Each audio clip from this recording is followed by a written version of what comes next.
Hey, I'm James McDougall. I'm Lexi Graboski. I'm Briar Knowles. My name is Jessica Malka. I'm Christy Murdoch. It's Alaska Lee. I am Natasha Prasad. I'm Megan Hemingway. I'm Leanne Johnson. My name is Snezhana Baikova. I'm Kate Schroder. My name is Natasha Hurlbert. My name is Rachel. My name is Deborah Lee Smith. I'm Rebecca Amzalag. And I'm an actress and producer. I'm an actress based in New York City. Writer, actress. I'm an actor. Actor and filmmaker. I'm an actress based in Los Angeles. And I'm an actor, singer-songwriter. I'm an actress. I'm a model actress based out of Calgary, Alberta. I'm an actor and a musician. I am an actress based in Toronto, and I want to thank you so much for watching. Thanks for watching. Thank you for watching. Thank you so much for watching. Thanks for watching. And thank you so much for tuning in. Thank you for watching. Thanks for watching. Thanks so much for watching. Thank you so much for watching. Thanks for watching. Thank you so much for watching. Thanks for tuning in to the Chat with Dan show. So welcome back everyone to another incredible episode of Chat with Dan. For today, what can I say? It's a special super badass day. Today I'm speaking here with my heroes and legends. What else can I ask? It's incredible to have you guys here. How are you? Great. Thank you. Doing great. Yeah, for sure. Doing great. Love it. Now, so if, for those who are watching this, if this is your first episode, make sure to leave a like, subscribe, follow. It helps a lot. If this is your fifth one, sixth one, same thing here. I appreciate the support a lot. And without further more, let's jump straight to actors and actors here. Now, I want to start this whole conversation by throwing out this question, which is, what would you like to have told to yourself before becoming an actor? Who's first?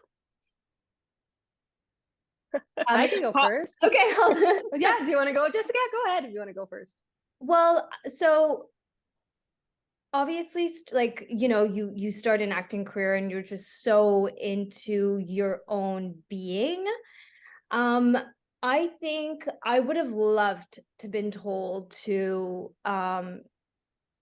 just embrace patience with this industry, just being easier on myself.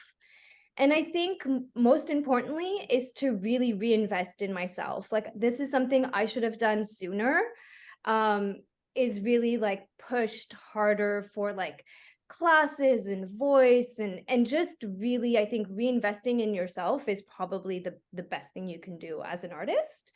And that's definitely something I should have done maybe sooner. For sure. I agree 100%. Mine has to do with patience as well, but more timelines, that don't get so hung up on timelines. Like, by this time, I should have done that by now. Or I should have, I'm here, I should be here. Or if I could have just let go of those timelines and be more patient with myself, I think that also just being kinder to myself, which kind of goes to what Jessica was saying, and that would help a lot. Self-pressure. I'll piggyback off of what Jessica said. And, obviously, if you are going to invest in yourself, it means that you need to have a side job that will support that investment. So I think the most important thing is to find some kind of side job that is going to also bring you happiness. We are basically doing 2 full-time jobs at all times. And it's so important that your full-time monetary job is not going to suck everything out of you. And of course, we all have had those as well. But I think that trying to find something, settle on something, especially now in the time of self-tapes, you don't have to have a job that keeps your day open necessarily. I know a lot of people who are receptionists, who are, legal assistants and that kind of thing. And they are thriving because they're able to support themselves completely and also support their acting career. Amen to everything everyone has said. My answer is similar. In the timing, first of all, and being more patient with that. I think especially for women, there's a pressure of if you haven't made it by 30, it's not gonna. When the reality is acting and film and TV is all a reflection of humanity. And so there are roles for any type of human, and we need unique humans on the screen. We need real people on the screen. And so that's bullshit. Excuse my language. I hope it's okay if I swear. And then, I think 2 things which we're both already spoken to, that I think are the biggest pieces of advice I give younger people, and that I would wish I had given to myself, or someone had given to me, was the investment part. I think like right out of college, I remember like, you know, companies that help you make your reel or whatever, they're like $500. And I was like, oh, I'm not going to spend $500. Like I could do that myself with my friends and a camera, which you can, but like the reality is you don't really know what you're doing, and you're not really good at targeting the specific role, and you're not really great at pitching yourself. And so all of the student films and all of that stuff that you do in the beginning aren't necessarily exactly what you need on your reel. So like, I wish that I had invested in that stuff earlier. And then as far as the career, the like side jobs go, I think that really they should be teaching kids in college and younger actors to be entrepreneurs of some kind. Like I think what you're saying is you can have a full-time job now and audition, but also if you can become like a graphic designer or something that you can make your own schedule, and you can start that from a young age in addition to your acting training, I think that sets you up for success. So I think absolutely, because I think learning a different skill, just being in a different environment, nourishes you as a human and just betters you as an actor. So it's never lost. Nothing is lost. I don't care what other sort of family drama you have going on. I am not your therapist. Your mother said no visitors, and we are going to honor that. Now you guys can either pull yourselves together or go home. I love it. Now, what has surprised you the most about the profession of being an actor? Let's do the reverse. I don't know. I think how much I think it changed me. I think that when I got into it, it maybe was a little bit more about wanting attention and needing to prove something. And then I think I constantly had to ask myself, why am I doing this? Why do I love it? And that answer has changed over time. And I am incredibly grateful for how much my acting training caused self-reflection, and in a way was therapy for over a decade. So I feel like I am a better human. And while I might not have hit certain milestones that I thought I would have hit at certain points in my life, I think I actually like who I am as a person, which had I followed another career path, maybe I couldn't say. So I'll jump in. I think for me, it's been the fact that I actually like so many other aspects of the industry outside of acting. So it's kind of a counter answer, but I'm also a writer and a producer at this point, and I really enjoy all of those things. Acting is still my number one, and oftentimes I'm producing things that I'm acting in or writing roles for myself. But I've found that it's a different kind of collaboration that I wasn't coming into the career. I wasn't really didn't understand that I was going to need that so much. And it has really allowed me to stay grounded in what I want to do in a really beautiful way. So I just love that multi-hyphenates are so embraced now. In the now of filmmaking. I feel like that was not the case even 5 years ago, but now it's definitely the cool thing to do, and I'm very proud of that. Amazing. That's great. For me, actually, which when I say it out loud, it doesn't make any sense, because that's one of the reasons why I went into it, because of how much watching other people on screen affected my life and how like invested I was in it. But being on the other side, I'm like, oh wow, like people really, like it really does make a difference. You playing a certain character that resonates with them, or them wanting to watch something that's completely outside what their day to day is, to try to kind of escape or like be in a different kind of world. And I think that has surprised me, like how many, maybe it is, now that I'm saying it out loud, maybe it's the fact that there's so many people that we're so alike, even though we're so different. we all kind of crave that same of connection and that same of recognition of seeing yourself on screen, or somebody that's going through the same things or the same emotions, or the complete opposite where you just want to go and escape, that we all kind of search or yearn for that feeling that you get when you watch something that's really impactful. And then I feel also, because I don't know about you guys, but it's usually like, oh, that industry, it's horrific. Like there's so much backstabbing and this and that. And it kind of got ingrained in my brain. And thankfully, the productions that I've been a part of, people and actors are actually, most of them, really kind human beings that just want to support each other, kind of like we're doing right now. So I think that was a really pleasant surprise in my case. Yeah, and I'm just gonna, my thoughts exactly. I think acting at its finest, like I've been in some incredible acting classes here in LA, and really at like, you know, its finest, it teaches us so much about humanity and psychology and emotional intelligence. And it just, it really did surprise me that like I just learned so much about the human condition just by being in class, just by studying different characters, motives. You know, it's so rich and it's beautiful. Like I feel privileged when I'm in class and we talk about current events and we link them to characters or plays or movies. You know, it's just like it's so meaningful for this world, and I love it.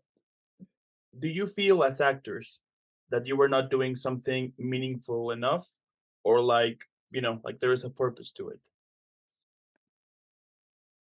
I feel like just kind of goes to what we were saying.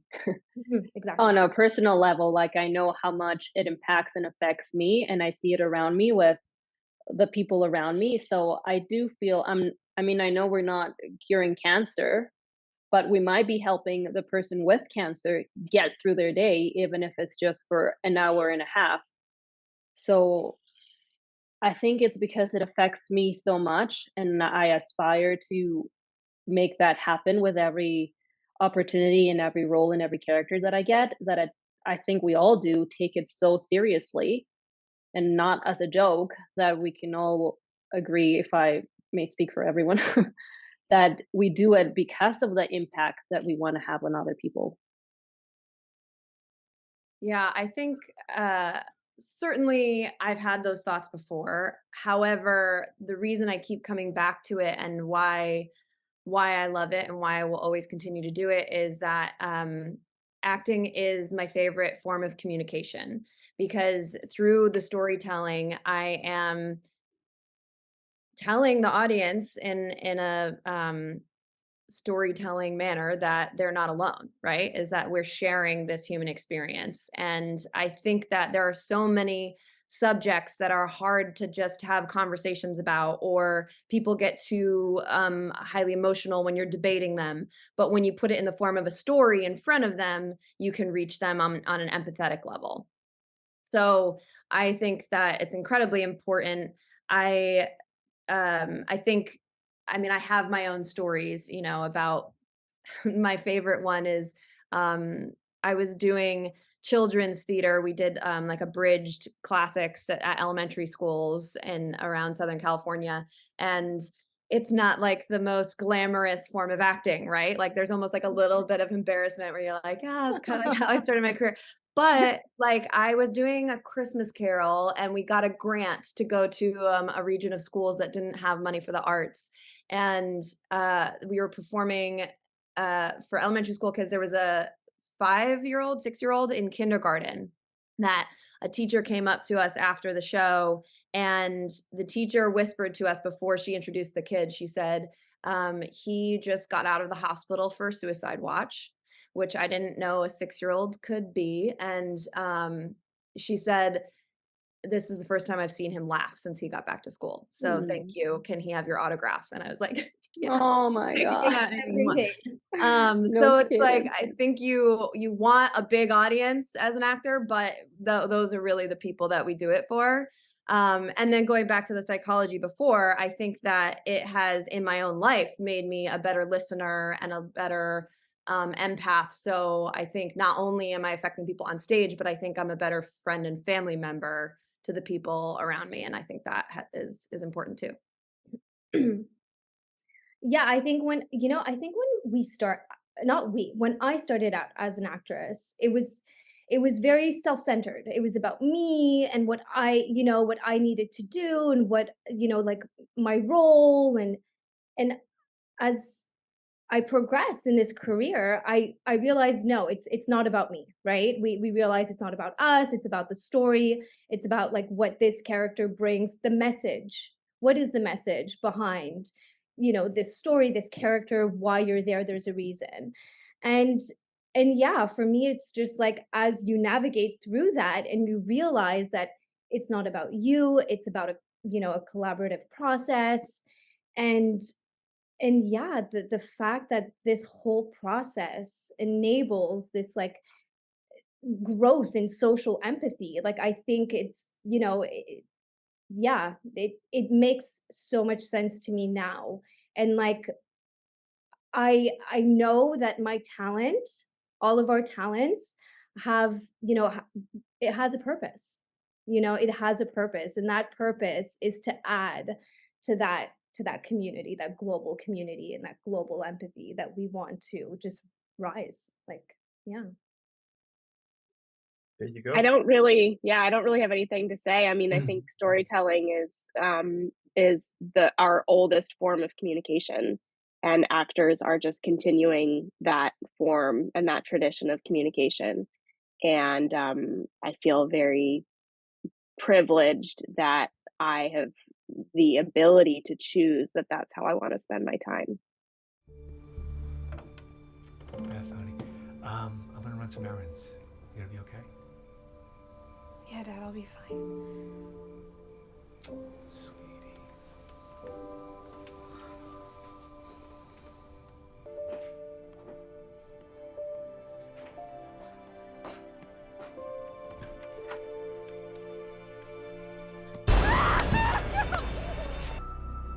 Jack, it's a setup, it's a trap! But he's gambling with the wrong man. Now, my next question would be like, is there any kind of character that you would refuse to play because perhaps the type of message is not something that you believe, or just because you don't want to play that specific character, let's say? For me, it's not the character so much as the story that's being told. Okay. So I know that I'm going to get cast as a Karen. I'm going to get cast as these people that I might not think are the best people, but it's my job to find their humanity and tell their story. However, if the overall message of the movie or the play is something that I can't get behind, then that's a different story. So, yeah, I think it's more about the overall message being told. I think it is important to have these characters, the villains or whoever, in every story, and I'd be happy to play those. I think it's an interesting character study.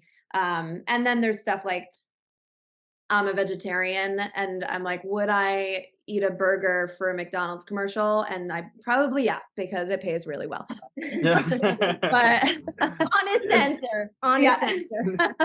For sure. There you go. There you go. Yeah, I agree with what.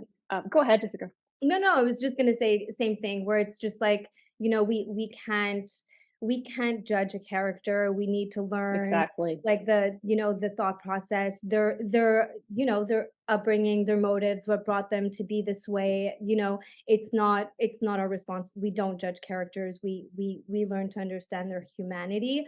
And but I can get behind that, where if there's like a production or like that produces movies I don't like or associate with, or the message, like at that level I can see myself just regretting a role. But when it comes to like a role, I agree with Lexi. Absolutely, we find the humanity and the reasons and the motives why these people do what they do. For sure. And same here. I think it goes back to what Lexi and Deborah were saying as well. It goes back to the storytelling. even if it's a horrific story, we might be shining a light on it by recreating it, and then other people are aware of things that maybe we were ignorant towards, and then it shines a light on it, and then you're like, oh my God, let's please never repeat that chapter of our history, or let's please never do that again. So I think either whether it's a good character or a hero or a villain or whatever, we have a responsibility to tell the story as is, to present the facts, and then let it have the impact that it's gonna have. Let it be a lesson. There you go. All right. What do you think, Kate? I completely agree. I think it's about the way the character is within the story. It's kind of not overly relevant. Like, there's nothing that I would judge necessarily in the character if for the story it's serving a purpose. But if the story is that women are dumb and I'm playing a dumb woman, then absolutely not. But if I'm playing a dumb woman, but it's serving a purpose that, like, for the story, it's a terrible example, but then absolutely I'll play any character pretty much. I'm working. Eric's got me for a few more hours. I see. What?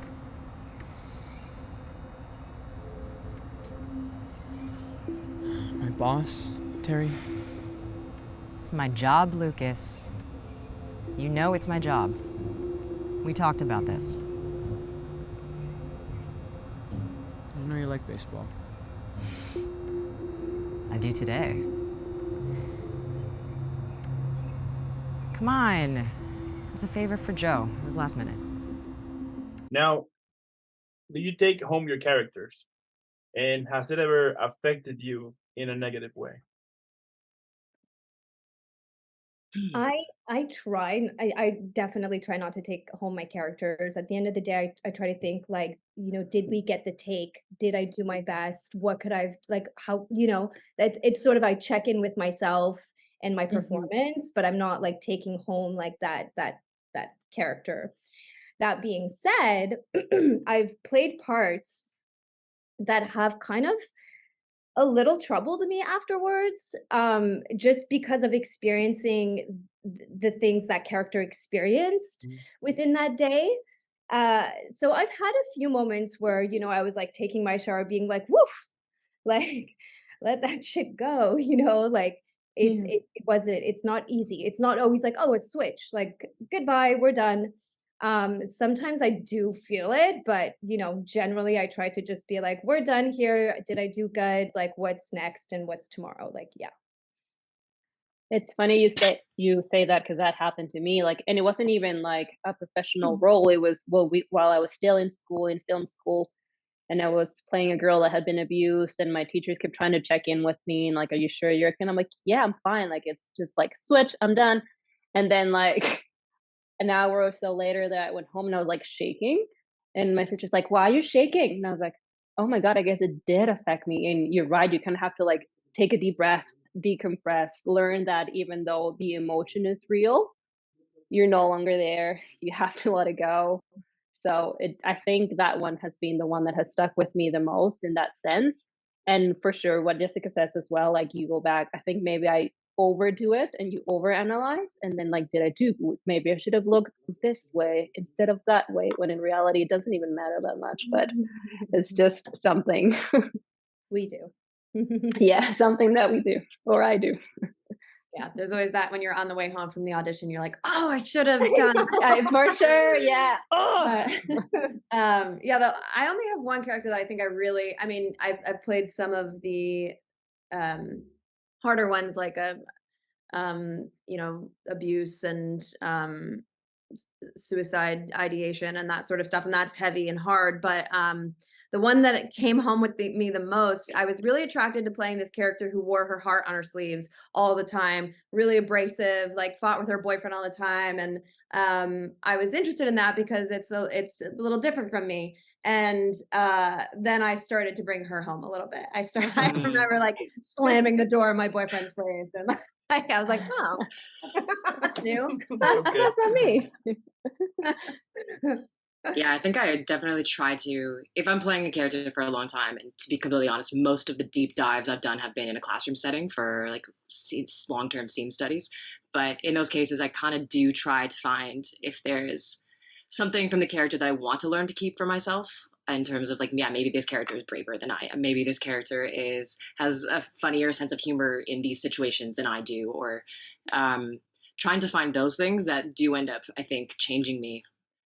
But then also there is the times that, yes, something is difficult. It is hard to just drop in that moment. Like the emotion is real. But that said, I also do agree that it is all make believe. At the end of the day, I didn't just get punched in the face. So I'm like, I'm gonna be okay. I might feel sad. I might cry, but then I'll go home and be okay. So. Yeah.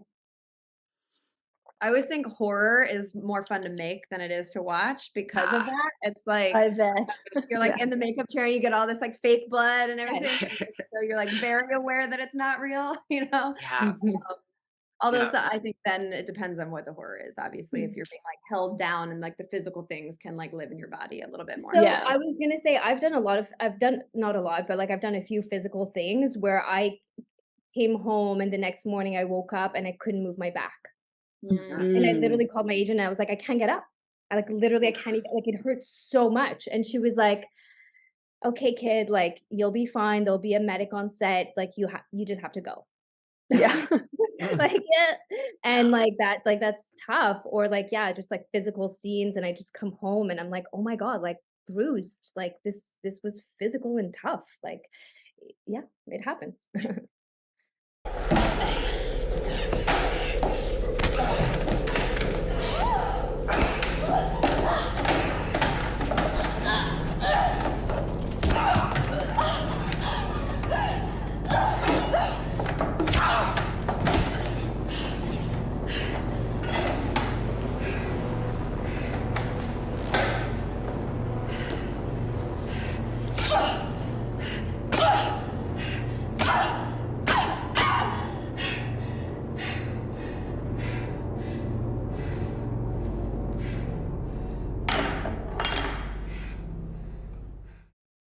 I even had a character where I like started hunching for her after a month I was like, now I have back problems because I have bad posture.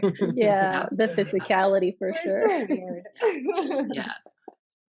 I have a pretty like not rigid, but a pretty I guess a pretty rigid like way that I get into a character and I flip it at the end of the day. So I really like music for me is really important. Finding a song or a track that helps me get into a character, and so I will listen to that, especially for like heavily emotional scenes. And then at the end of the day, I will, depending upon how I'm feeling. I mean, if I'm feeling like I want to wallow in that character a little bit, I'll allow myself to wallow. If I want to snap myself out of it a little bit more, then I'll just like listen to something that's the exact opposite. For me, music is just like really, it's just like another form of communication. It's like another wavelength that can kind of go into your brain and be like, I'm going to disrupt whatever it is that's going on. And so I've definitely had characters that have actually allowed me to work through things that's going on in my life actually, and then like bring pieces of that into the character, even though they say you're not supposed to, but who cares? But it does help me.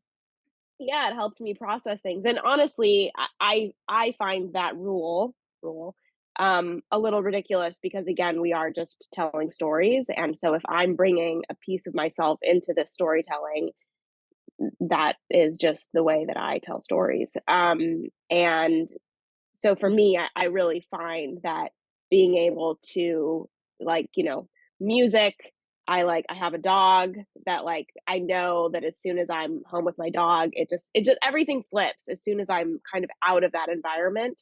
And so that has really kind of saved me from feeling like I spiral once I step off of set.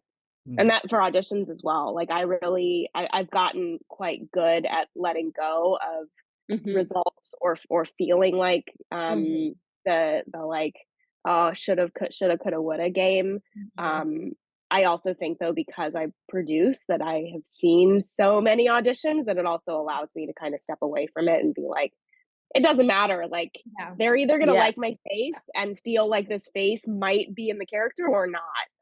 That's where it starts, you know. So believe it. Yeah. I agree with what Deborah's saying. I know we're not supposed to bring ourselves into the character, but then I think that's kind of BS and a little bit contradictory, because I feel like and that's what makes it genuine and authentic and you, like it, because it's you plus the given circumstances. So yeah. Are we not supposed to bring ourselves? I think that you have to bring. Some people say that. Yeah. Like I mean, you're not yourself. Not yourself, but like your personal experiences, right? I mean, which is I think that no, go for it. No, I was just gonna say, like, like recently and sort of linking it to what Dan just said, like I have gone through some stuff in my life that, and I recently like had an audition that was like exactly what I went through, and it really wasn't easy at all. It was like one of the hardest things I've been through in my life. And I mean, I guess maybe in a way I had processed it a bit, because it was a privilege for me to show you what I have gone through. And I knew I didn't need weeks to prep, days, hours, like I lived that. So yes, maybe this character was different than me in ways, her personality type or what have you, but what she lived, I've lived.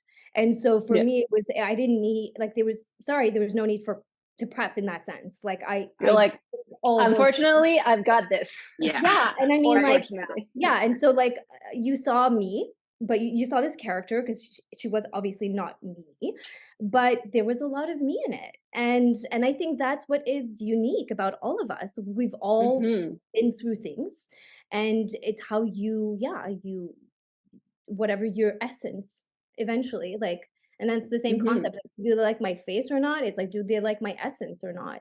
And I mean, I started to take things less, letting things go after an audition, because it's either my essence or it's not. And it's I think there are different schools of thought on whether you're supposed to bring in your own stuff or not. I think that there is a distinction, like specifically in Meisner, I think they say, like, there's substitution or there's like your meanings, right? So I think especially in theater, let's say in the play, your character's brother dies, right? And your grandmother recently died. So you're thinking like, oh, I'll just use that. I think there is something that gets kind of messy about, like, in your own grieving process, like, at some point you will have cried all the tears you can cry, and you're now in a different part of the grieving process, and so that's not going to call up the same thing for you anymore. So and then there's also something kind of like weird and perverse about, like, I've used my own grandmother, and so like there is this it's a weird sort of connection. And so I think when you need to do it every night and you need to keep it fresh, and the ability to have imagination and like create your own meanings is an important skill. However, like, you better believe that we're using our own emotions with what's going on in our lives. Like, there's you have to like check your life at the door, right? You can't come into an audition like because you just got a parking ticket and like yell at the casting director. But like, I've also given like some of my best performances, like when I had a fight with my boyfriend that morning, because you're like, because you got a parking ticket. I will use this, so help me. Wow. So the key here would be to use part of your experiences, but not a lot, in order to not affect you in a more deep way, would be? I don't know about not a lot, but just, I think it's in terms of don't put yourself in a position where something's going to re-traumatize you, perhaps, and also use your imagination to keep things fresh in addition to using yourself. So what I was saying was just like, because I had lived those things, like it was in me. Like, I didn't need to build it, or like you didn't need to recreate it. I mean, to create it, imagine it, live in that space, so I can like truly.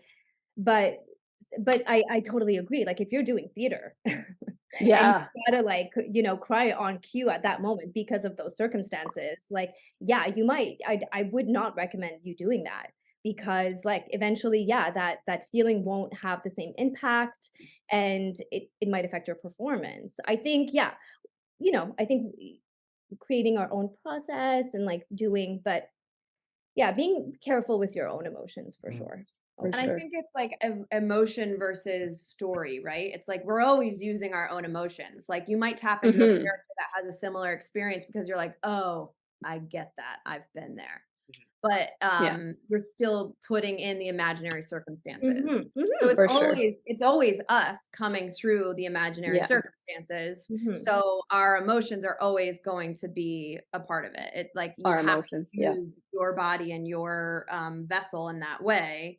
But it's like, how are you manipulating the circumstances, I think is the distinction, if that makes sense. Yes. Okay. Now, what has been your toughest moment as an actor so far? I think for me, it's and I'm sure everyone's going to resonate with this. It's just like continuing to choose to be an actor, like continuing to choose that this is something that still lights me up enough and that brings me the kind of satisfaction and not from other people but from myself that I want to keep doing this. Like I think that it's very important, and I've heard of a bunch of different acting teachers that are really like, you should ask yourself like multiple times a month, like, do you want to quit? And ask yourself that and think about it, like, what would my life be if I was not going to be an actor anymore? And then make that conscious decision to then still be an actor. Like you have to consciously choose that this is still something that I want to follow and be. This is the industry that I want to be a part of every single day. I think that's really important. Yeah, I think it's like separating what I know of is acting, like what acting means to me. I'm so deeply in love with, and I think I always will be. But then what is the industry and how much of what I love of acting is actually within a career of acting? Sometimes it feels like it's 0%. So it's like that for me is the biggest,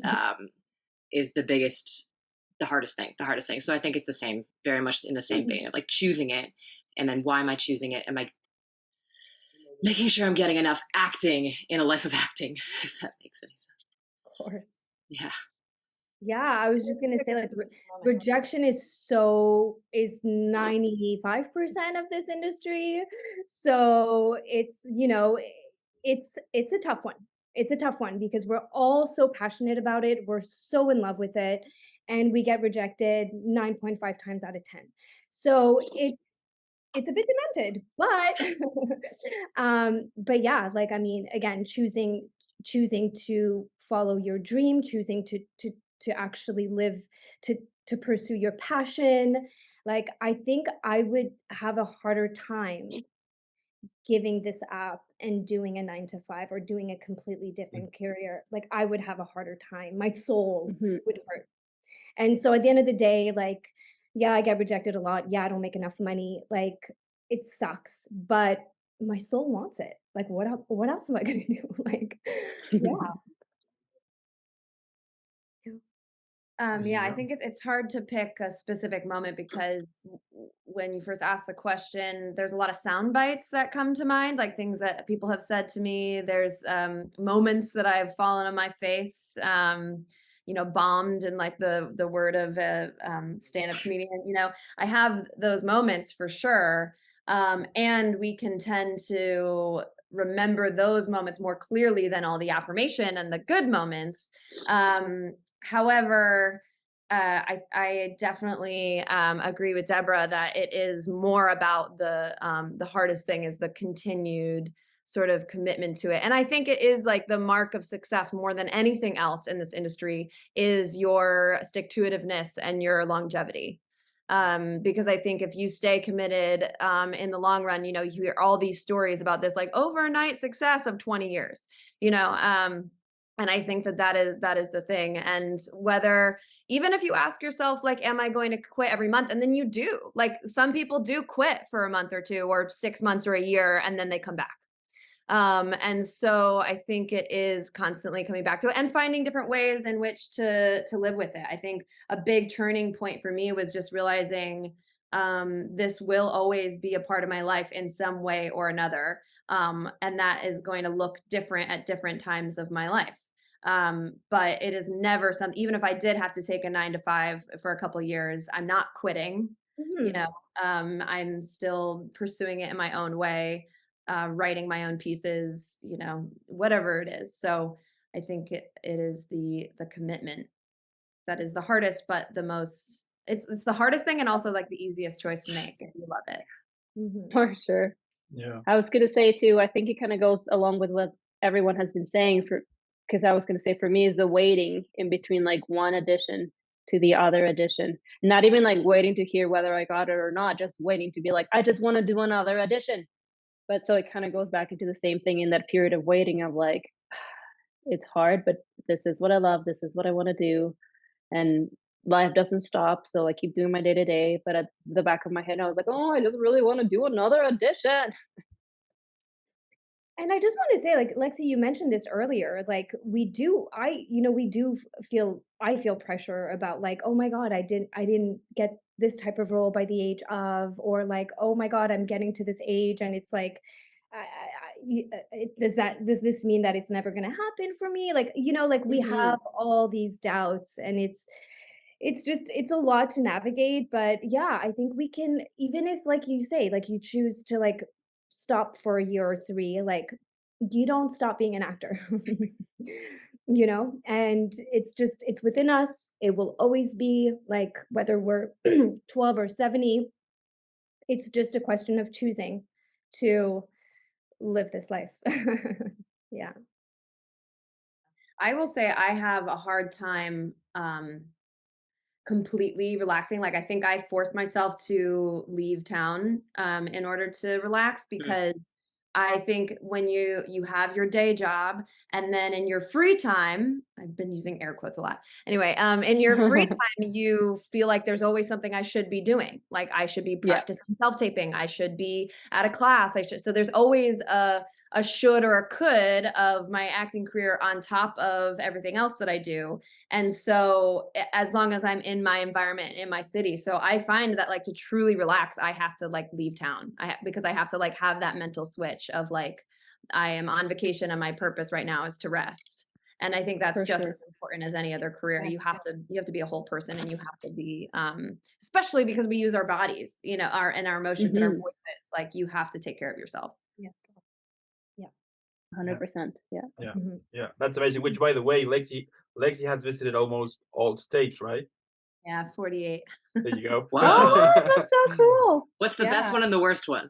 I don't want to say worse, because like people who are from that state will like Get a bunch of haters. Yeah. Like, I'll say, like the one that I didn't get the most. I have some great stories from there, but South Dakota was North Dakota was a little boring. South Dakota I loved. North Dakota was like a little less exciting. Okay.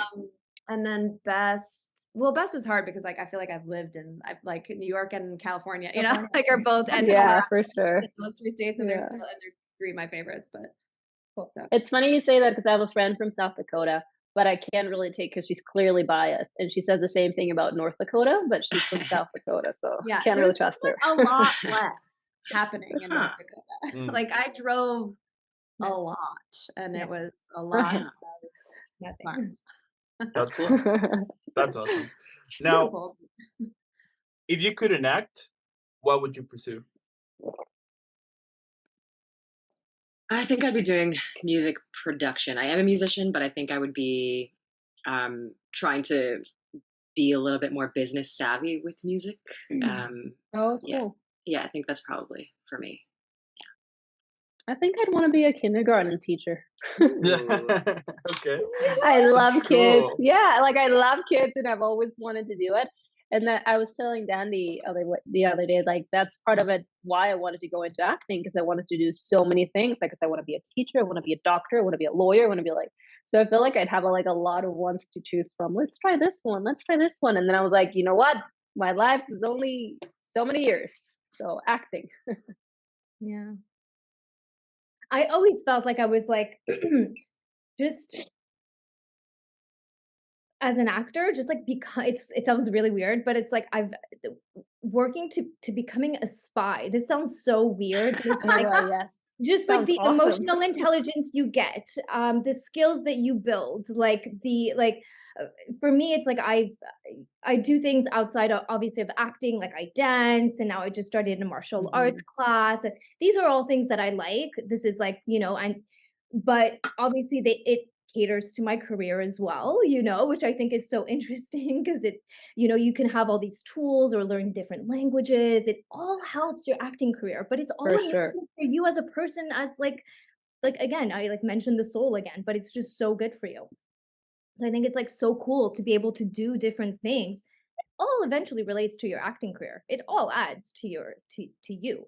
But if I couldn't act, like if I just couldn't act, I would go as well into production. It would have to be related to the industry. I love cinema. I love what cinema does to people. So I would want to be part of the storytelling either way, but obviously behind the camera. It would have to be behind the camera and production because I like math. I have a finance degree, which I did, and I haven't pursued anything within that, but I would if I couldn't act. I would. That's pretty cool. I mean, same for me, because that's what I do Yeah, also you on the do. side. Yeah. Yeah, I would. consider Deborah's like, writing I'm for already doing it. Yeah, she's already doing it. Okay. Teach us. No, I'm just kidding. I also write and produce a little, and I think I do want to, like, my dream job eventually would be to show run a show that I'm also in, and so definitely that. All of my answers I feel like are creative. Like I could also see myself like I do some woodworking and painting, and I'd love to just like own a little wood shop and live in a mountain town and have my little art gallery. But when I try to answer that question and not anything creative, because that's all that comes to my mind, I still think I would be interested in the same things, but maybe from an academic perspective. Like I love how Brené Brown studies empathy and vulnerability, but from an academic perspective. There's also a woman who studies, she wrote a book called The Art of Gathering. And so like talking about gathering and community, but studying it from sort of a socioeconomic aspect, I think is also really fascinating. So yeah, maybe going into the academic field, but to study the same things that I'm passionate about. But I always kind of hate this question because I've had so many teachers say like, if you can answer this question, then go do that because acting's too hard. And say what? yeah, it's like I've talked to my therapist about this a lot, and then we call it my zest for life, as Anna was saying. It's like I want to do everything, and so acting provides you the ability to sort of like try on the costume of everybody's life. Yes. Yeah, that's pretty cool. The fact that you can be from, president to, I don't know, to superhero to lawyer to even alien, or God sometimes, things like that. AI too. Yeah. To feel it. Yeah. That's pretty cool. The variety of it. Now, is there a film that you guys saw recently that has changed your way of thinking about something? So I'm just gonna go ahead and say this. It didn't change me. It just completely reinforced a lot of things I think. And I don't know if you girls have seen it, but Triangle of Sadness. Oh, yeah. Brilliant. So good. So brilliant. Yeah. About like wealth inequality and like gender roles and like it's so on point with everything I think. Right? Oh yeah. I'm gonna write that down so I don't forget. So excuse me. Honestly, it's been a while since I've seen it. I mean, although I haven't seen All Quiet on the Western Front. I hear amazing things about it. Yeah, I But haven't seen that one either. but this movie, like, just the writing, it's one writer director, just it's so smart, it's so deep, it's brilliant, it's cinema at its best. Like, for me, I just a 10 on 10 for that film. Like, it just was so relevant. So relevant. Yeah. It's a great call. It's a great movie. That was gosh, I'm just thinking about all these things I wanted to quote with you with it now, but I won't spoil anything. No, I do want to watch it. Yeah, Please yeah. don't. So yeah, I won't say anything. The last movie that I saw that just really affected me, it was just Catherine called Birdie. It has Bella Ramsey from The Last of Us. It was directed by Lena Dunham, and it was Andrew Scott's the father. So it's just a whole bunch of wonderful people that I really love, and it didn't reinvent the wheel, but it was just one of those ones of like, yes, this is why I love doing. Like, this is the type of, like, this is the right genre that I love, among many others. But it was just, I think Bella Ramsey is the most inspiring actor right now, and so young. And yeah, that movie just changed. I think what you reinforced, like, this is the love that I have. This movie is so good and so cheeky. Birdie. Yeah, Noted. The last one I saw was. Here, go ahead. Go ahead, Lexi. I was just going to say the last one I saw was The Whale, and it kind of went into the same thing, being like, this is like the simplicity of just telling a human story.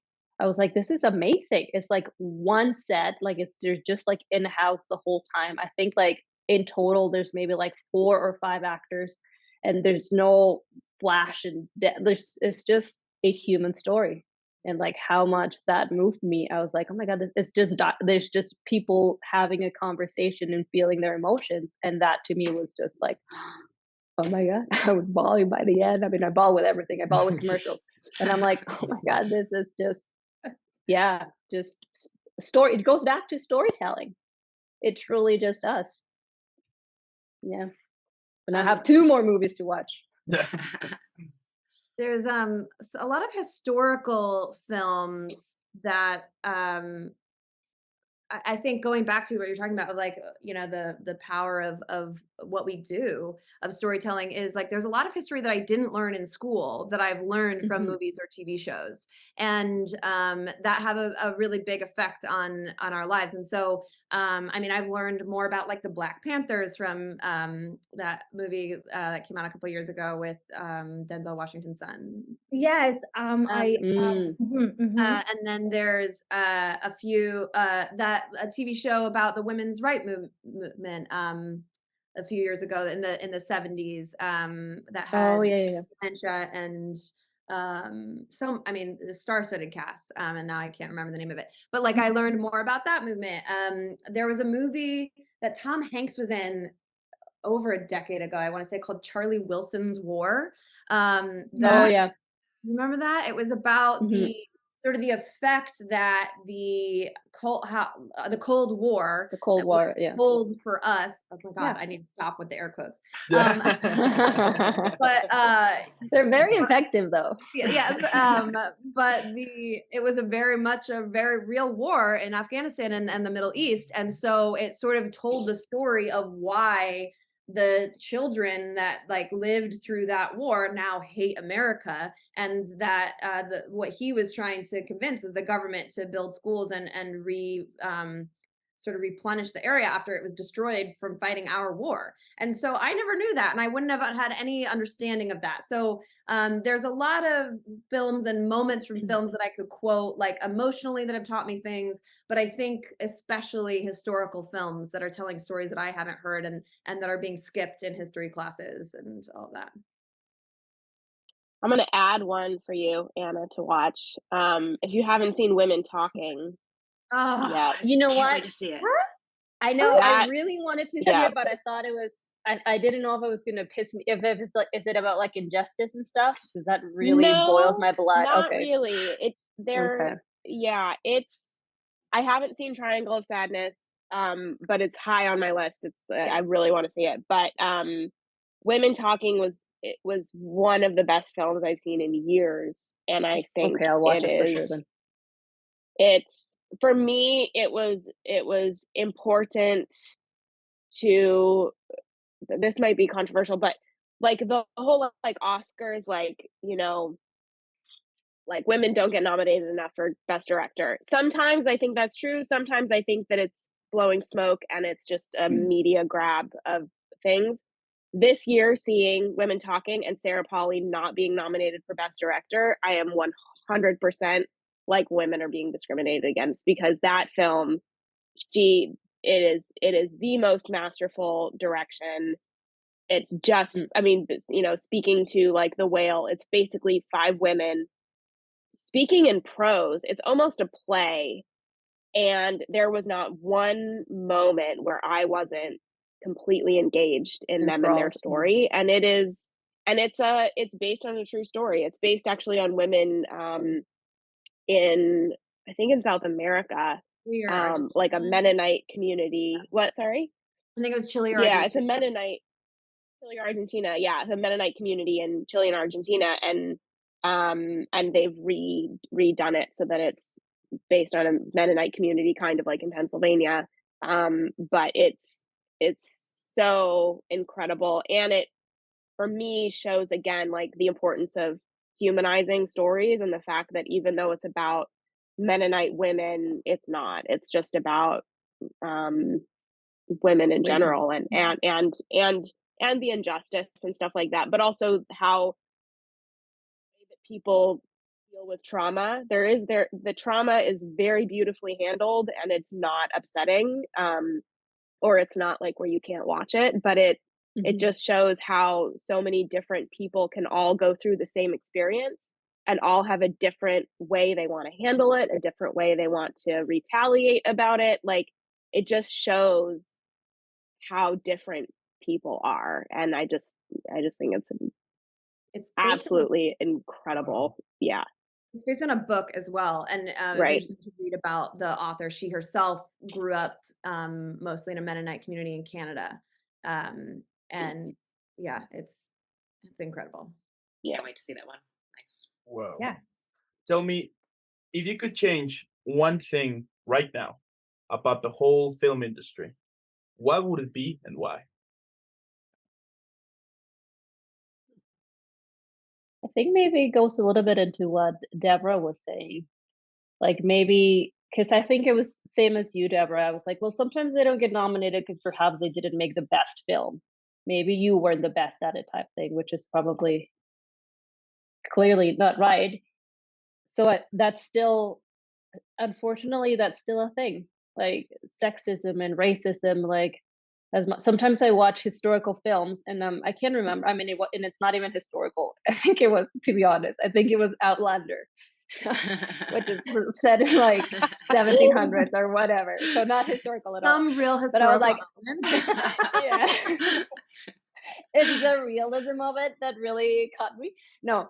Then I'm like, I can't, it's a story being told supposedly in 1700 or whatever. And I'm like, and we're still dealing with the same issues. It kind of goes back to what you were saying, Dan, like racism with indigenous tribes and like sexism and like, because she's a doctor and like, how you're a witch, you're not a doctor, you're a witch, like things like that. And I'm like, oh my God, it's like however many 100 years after that. And on a basic level, we're still dealing with the same issues. So if I have a magic wand, I really wish I could just, and even not just from film, but like in general from the world, I wish I could just like erase that completely. I don't know who started the whole thing, just because your skin color is different than mine and I hate you, or you're less than me, or this or that. It really, I'm gonna stop there, guys, because it really boils my blood and I don't want to get on a tangent. Who else wants to talk? I mean, I'll jump off of what you're saying and say, you know, one of my favorite quotes is like, there'll be equality in Hollywood when women are allowed to make mistakes. And I think that that's totally true. Like, female filmmakers can make one film and have it like tank, and then they'll never make a film again. I mean, Catherine Bigelow won an Oscar and she can't, like, she's talked about how she struggles to get hired again. So I think just in general, allowing people to be messy and make mistakes, not not in obviously hurting anyone, I'm not talking about that, but in their art, where they may make something that's like kind of terrible, and allowing them to then continue Grow. um to grow, because Grow. that's what we're all Yeah. doing. So I think we just Yeah, need more grace for each other. I think there like the problem is so big, and we keep trying to figure out why is it not changing. And a big part of it, I think, is that we don't realize how big corporations and like big money is still controlling the industry, where it's like not necessarily the directors and the producers, it's the executive producers, it's ABC, it's CBS, it's all of these people who own the TV shows, who own the production companies at the top. And these are people who are not at all involved in the creative process, but all they care about is what sells, right? So a lot of the big money is going to superhero films. Now, I'm not saying I don't enjoy Marvel and I don't love Star Wars. Like, I love those films too. But if even a fraction of that money was going towards telling more independent stories, and there's always these excuses about qualifications. Like, I was reading a really interesting article about the problem with showrunners right now is that it's a really long career path, right? Most people start as a writer's assistant and then they move up slowly over years to get to the point where they have the know-how to run a whole show. And then you have like them trying to expand things, and so now you have like stand-ups or people who are becoming famous for something else, and they're like, okay, you can write a show, and they give them the showrunner reins, but that person has no experience with the production side or the like running a writer's room. They might be incredibly talented, but there's a lot of help that they need. And so they were like, well, why don't the showrunning is such a big job if we split it and give somebody with experience, which is generally our white males who were given the opportunities in the early 90s, who are now at that point of their career, and we pair them with somebody who is up and coming, who has a new voice. And I think the answer in general is taking risks and giving people mentors. Right? If we can take bigger risks and get the corporations to give money to where it should be going and the stories that need to be told, and then give someone a mentor instead of coming up as like their lack of experience being an excuse not to hire them. And I struggle with that. Like, I just don't have enough female mentors in my life, or mentors in general. And so instead of making it an obstacle, find a bridge. Let's give these people the experience and the help that they need to tell the stories that we need to hear. Yeah, I think I agree with everything everyone has said on this, and also just the problem of the industry projects only being made based on the dollars that they can provide, that they can bring in. So essentially scripts, I feel like, are being written by algorithms, like with things are just going into tests, like things are, they're calculating on Amazon when people pause or when people stop watching, or everything is just completely like AI intelligence is just taking over. Like, okay, this character, not enough people rewatched this scene on this one episode, so we're cutting this character out now, versus letting the show breathe for 3 episodes and seeing what happens then. And it's just, everything is just a dollar sign, and that is completely antithetical to it being an art form. So yeah, that drives me nuts. I was just gonna say, like, there's a current discussion about cinemas being like obsolete almost, like some people, and I think that's so sad. I think that's so sad, because I think the whole experience of being in a movie theater together, laughing together, it's like contagious, like you feeling emotions within like this, this little room of people. I think I'm just sad at the idea that they potentially want to eliminate cinemas. Like, I think that's not, I think, like, again, it has to do with dollar signs. We're not getting enough butts in there, but the concept of a cinema in a society, or in like a, in a city or whatever, I think it's just so good for people. So that I don't want to go. I don't want to see go. I don't want to see like just disappear because people like to pause in between movies, or just, I don't know. That one bothers me. I love film. I love going to see movies by myself. I used It's to a when I whole lived in experience. Toronto, I lived next to like an art house cinema, and I was there every week. It was like, and it's just such an incredible experience. I don't know. I would think it would be sad to just eliminate that from society. Yeah, that would Mhm. suck. That would be Mhm. horrible. Yeah. Now, few actors have told me. I mean, when I asked this question, and when they told me, I didn't know about it. So perhaps you can help me out. That they told me that to remove the whole gatekeeping process. Meaning that for example, when there is a new project, they don't get the Oh. chance to choose new people. Instead of they go only to a circle, like like to a circle group, and they're not allowing to new people to come in and be like, okay, let's see what you got, or things like Gatekeepers that. being like casting directors. Is Yeah. that what, Yeah. I think that is speaking to what we were talking about of they have to be able to sell it, right? Like it's the reason that like all of the good film is being told in TV right now in these sort of like 10 episode short what do they call them? limited series. And so it's all celebrities that used to not do TV are now doing those because they sell. And so there is an aspect, like it still is a business, so like there is a balance there, like they do have to be able to get a show made, and then they do have to be able to get people to watch it, and it's the reason that like social media or TikTok stars will get something because they already have a following, but we do need fresh faces, and some of the gatekeeping happens because of, again, big business, big agencies, like some of the like CAA and some of the bigger ones, and I know a lot of them have like reorganized during the pandemic, so like 3 artists or something is now, I don't know, but they package stuff, right? So it's like their director, their producer, and 3 of their top actors are all getting put on that film so that they make the most money off of it, and so yeah, there's a lot of business deals happening that become sort of like the gate. And I don't know that we'll be able to get rid of that completely ever, but certainly we need producers and companies that are willing, like we said, to take risks. For sure. Yes. We get that a lot here in Canada because by the time the production comes here, obviously it's already being casted all the lead roles, but they still have to go through the process of audition. So a lot of times they'll get the audition and be like, lead role. I'm like, oh, this is casted already and I know who's in that role, but yes, I will do the audition. So I remember. Okay.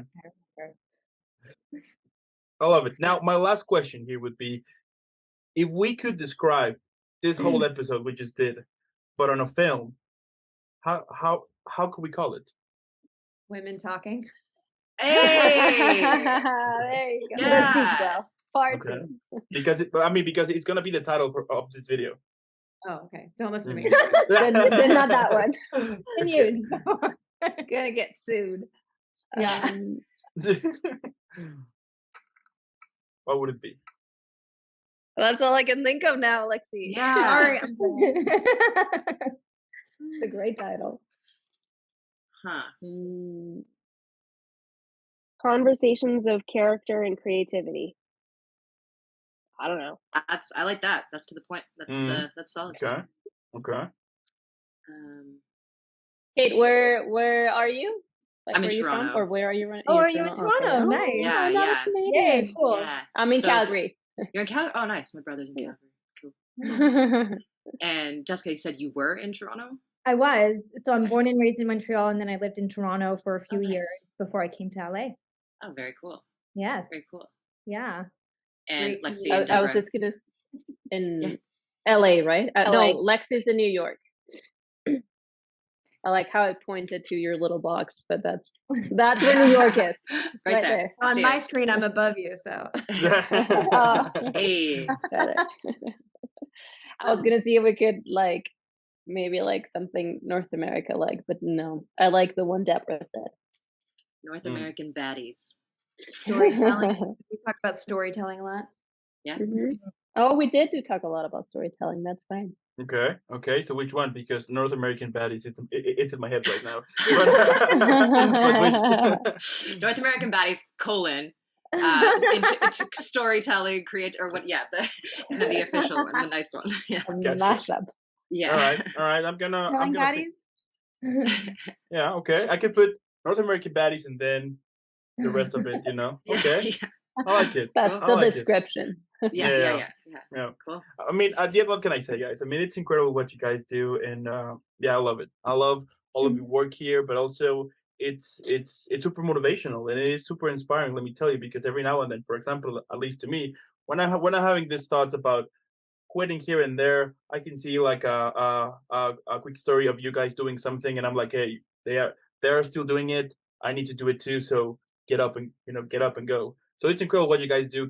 Keep inspiring people, because I'm super sure there's hundreds of people out there who sees you as someone who is making it happen, who's and that no matter how tough it is and how difficult things might be on your career, you're still doing it. I mean, and that's badass. I mean, I will definitely be dropping this mic, but since I stuck it into it, I can't drop it anymore. But I will be dropping it because you guys deserve all the epicness and badassness around. I mean, you're killing it here. Let's be honest.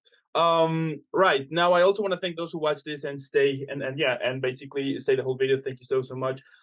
Don't forget also, as I said before, to leave a like, subscribe, but as well on the description below, you're gonna see a bunch of social media.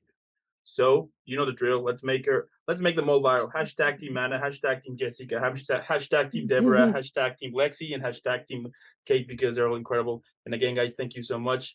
Keep killing it, keep creating it, and I'll see you in the next one. Yay. Thank you for having us. Thanks, Dan. And I just want to say it was great meeting you, ladies. You're all so freaking beautiful. You're all fantastic. No kidding. Yeah, just like I love women like you. Yeah. Thank you for sharing. Follow you all as well. If people want to drop their however you like to be followed, whether it's just your website, social media in the chat, I'd love to connect with you all. Absolutely, I'm so happy to meet you all. Thanks for bringing us together, Dan. This was wonderful people to meet. Thank you. Appreciate it. Go. All right.